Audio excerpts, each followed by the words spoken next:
doing? Hey, welcome back everybody. My name is John. That's a car called the Lamborghini 1968 Firebird convertible. No longer a turd because it doesn't have any holes in it. Lots of sheet metal has been replaced on that car. If you saw it from the very beginning, you know what I'm talking about. If you didn't, go back and check this thing out. Probably 80% of that sheet metal is replaced here on this garage floor, and I can promise you all within an 1/8 inch tolerance of each side to side. Probably a little closer or more tighter than the factory specs on that. And if you don't believe me, check it all out. But anyway, that's what we do here. Make things happen in a tiny space. So speaking of that tiny space, what's next? We've got it all welded together, right?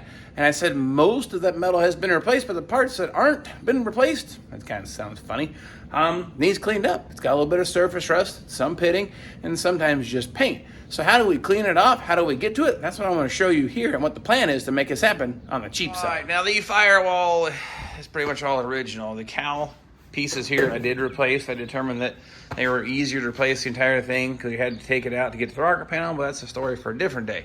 I started sanding it with a DA. It's working. But the problem with the DA is this has lots of complex little nooks, crannies, and grooves and channels. Now in the past, like that car and the other two cars I have built here in the garage, I sent the car off to have it media blasted. That's great, that's fine. Now it's very expensive. I got damage in shipping on one of the cars did. I'll never tell you which one.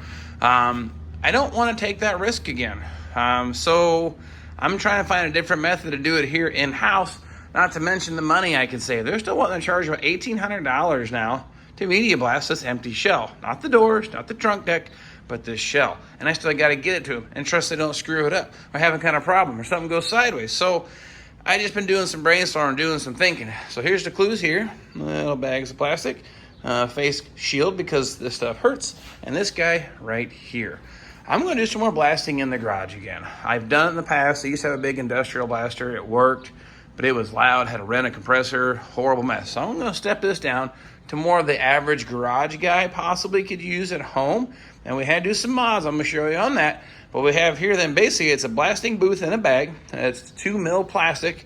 I'm going to drape it from the ceiling to the floor, just try to contain the dirt over there, because if it gets into that door there, I'm in trouble. The missus don't like the sand in the house, and I don't blame her.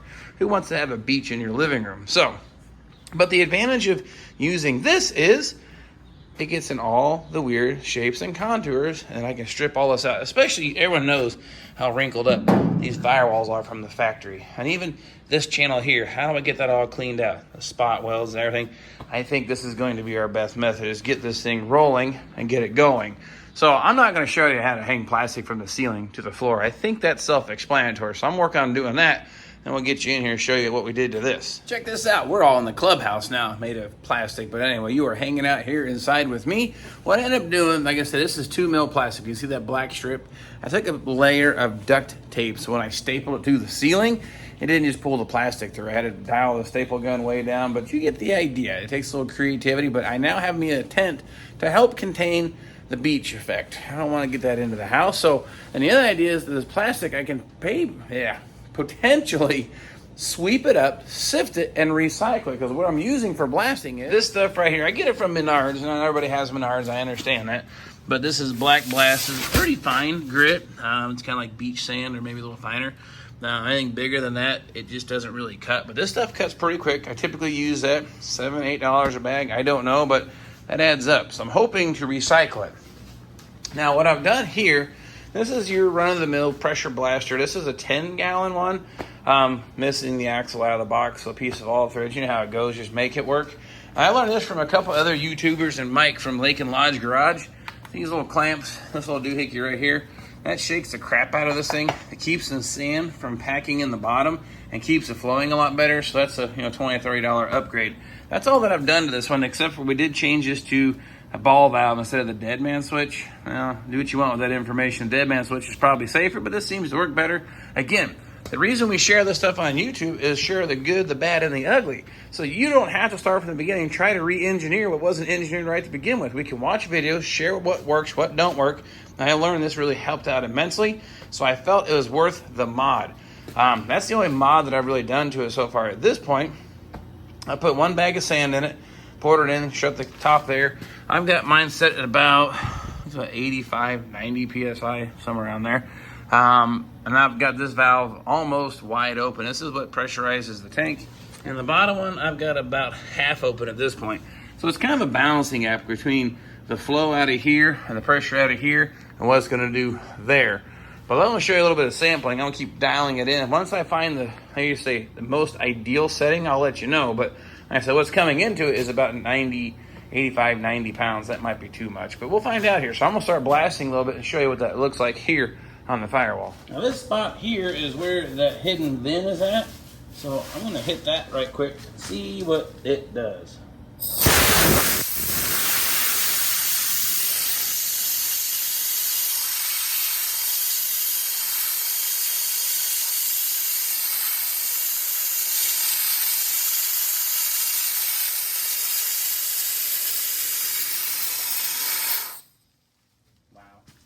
I made short work of that. There's the hidden VIM. There's also that little number stamp, I think, with the part number and the date code. That worked pretty good. I didn't turn the shaker on yet. I noticed it started slowing down the sand flow, so I'm going to plug that in and see how that does, if it improves the flow. But it started slowing down here at the bottom.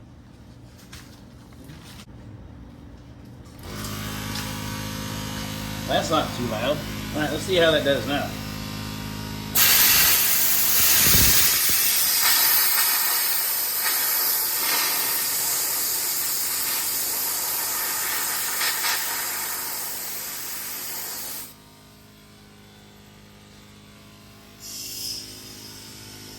Helps if I turn the air back on in the tank.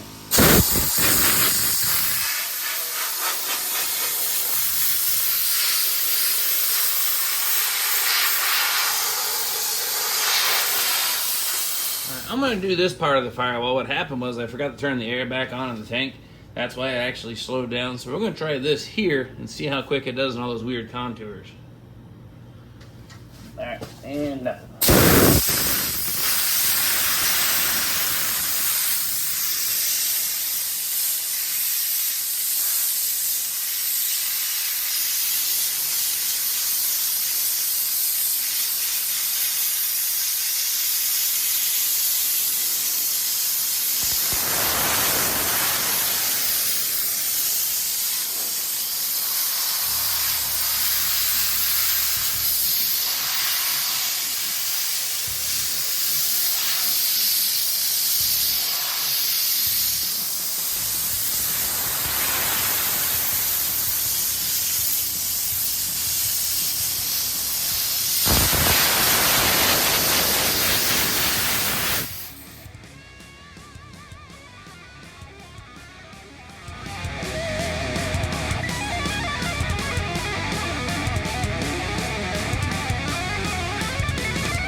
Check out this rusty old window channel. Will this pressure blaster clean that out?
And the answer is, yep, that thing did a really great job. This is where I actually blew through the metal. It's pretty thin there.